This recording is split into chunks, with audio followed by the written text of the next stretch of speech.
ప్రజానికానికి అండగా ఉండే జోగి రమేష్ గారి ఇంటి మీద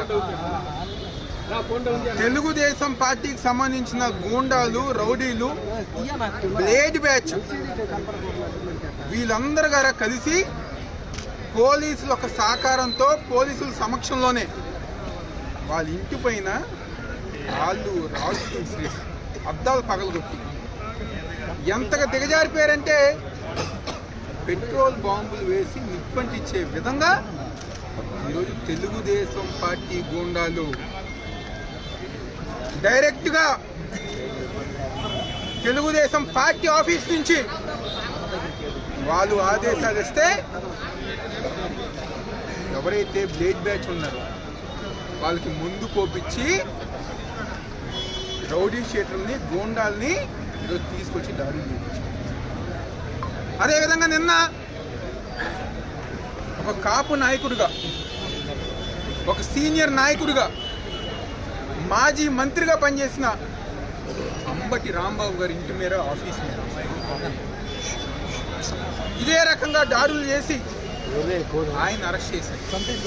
జోగి రమేష్ గారు ఇదే విధంగా వాళ్ళ ఇంటి మీద దాడి చేసి ఇంట్లో మహిళలు ఉన్నారో అన్ని గారు చూడకుండా,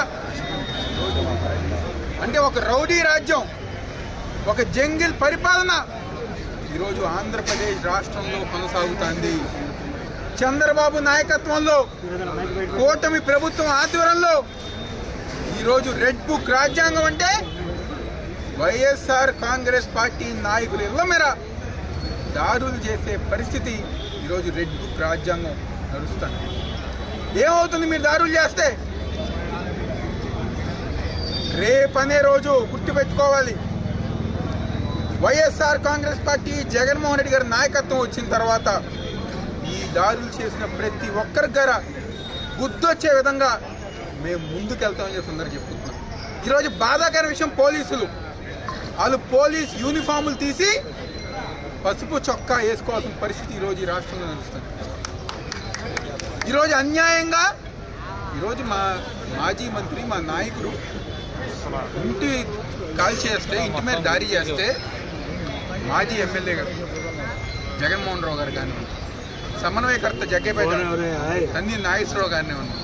మేమందరం గారా ఇంకో పక్క, ఇటు పక్క నుంచి విష్ణు గారు, వెల్లంపల్లి శ్రీనివాసరావు గారు, స్వామిదాస్ గారు, రుహుల్లా గారు, అరుణ్ గారు, మేయర్, డిప్యూటీ మేయర్, మేము అందరం గారు పరామర్శిస్తాం వెళ్తే అన్యాయంగా మమ్మల్ని అరెస్ట్ చేశారు. దేనికి?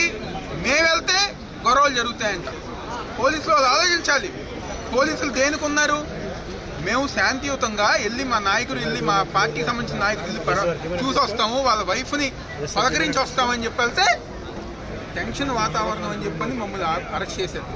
ఎవరైతే రాళ్ళు, రాడ్లు, పెట్రోల్, సీసాలు విసిరేసిన వాళ్ళు మాత్రం దగ్గరుండి ఏపించారు పోలీసు వ్యవస్థ. గుర్తుపెట్టుకోవాలి, ఎవరైతే అధికారులు ఉన్నారో, ఈ రోజు జరిగిన సంఘటనలో పాలు పంచుకున్న అధికారులు ఉన్నారో, తప్పకుండా మీరు రిటైర్ అయినా రేపు మేము వచ్చిన తర్వాత అన్ని విధాలుగా చట్టం ముందు నిలబెట్టే బాధ్యత మేము తీసుకుంటామని చెప్పి ఈరోజు ఆ పోలీసు వాళ్ళ గారు చెప్తూ, దీనివల్ల మా నాయకులు, కార్యకర్తలు ఎవరు గారు భయపడరు, ఎవరు గారు పట్టించుకోరు. మాకు వైఎస్ఆర్ కాంగ్రెస్ పార్టీ జగన్మోహన్ రెడ్డి గారు మాతో ఉన్నారు. ఆయన నాయకత్వంలో మీరు చేసే, కూటమి ప్రభుత్వం చేసే ప్రజా వ్యతిరేక కార్యక్రమాలు ఇంకా పోరాటం చేసుకుంటూ ముందుకెళ్తామని చెప్పని జోగి రమేష్ గారి కుటుంబానికి, ఆయనకి మొత్తం గారు వైఎస్ఆర్ కాంగ్రెస్ పార్టీ ఎన్టీఆర్ జిల్లా పూర్తిగా అండగా, మద్దతుగా ఉంటుందని చెప్పని ఈ సందర్భంగా చెప్తూ తీసుకుంటాం.